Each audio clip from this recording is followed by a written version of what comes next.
कर्म कैसे होते हैं? सरल समझ।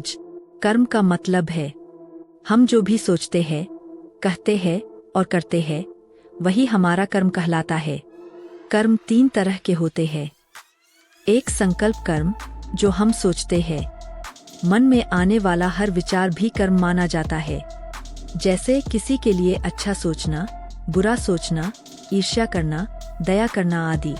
अच्छे विचार अच्छा कर्म, बुरे विचार बुरा कर्म।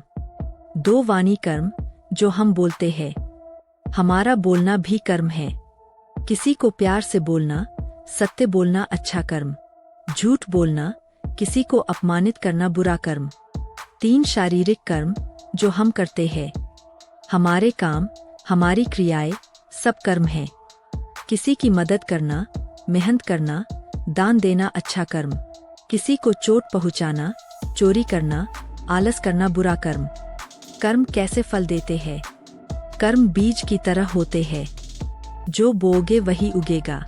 अच्छा कर्म करने पर सम्मान मिलता है, मन शांति पाता है, जीवन में अच्छे अवसर मिलते हैं, लोग मदद करते हैं, समय आपका साथ देता है। बुरा कर्म करने पर मन अशांत रहता है, समस्याएं बढ़ती है, रिश्तों में दूरी बढ़ती है, दूसरों से अपमान मिलता है। जीवन आपको उसी तरह सिखाता है। कर्म तुरंत फल दें या बाद में, पर फल जरूर देते हैं। कभी कभी फल तुरंत मिलता है, कभी समय लेकर, कभी अगली परिस्थितियों में। लेकिन कर्म कभी छोड़ा नहीं जाता, वह अपने समय पर लौट कर आता ही है। कर्म क्यों महत्वपूर्ण है?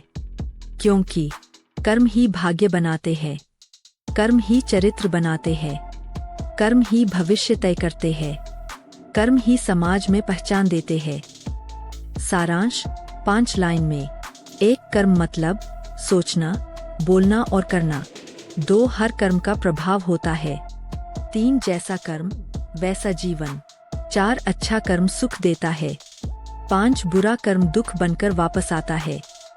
यदि आप चाहें तुम कर्म कैसे होते हैं पर एक कहानी, बहुत छोटे में 10 लाइन का सार, या बच्चों के लिए आसान भाषा भी लिखकर दे सकता हूँ।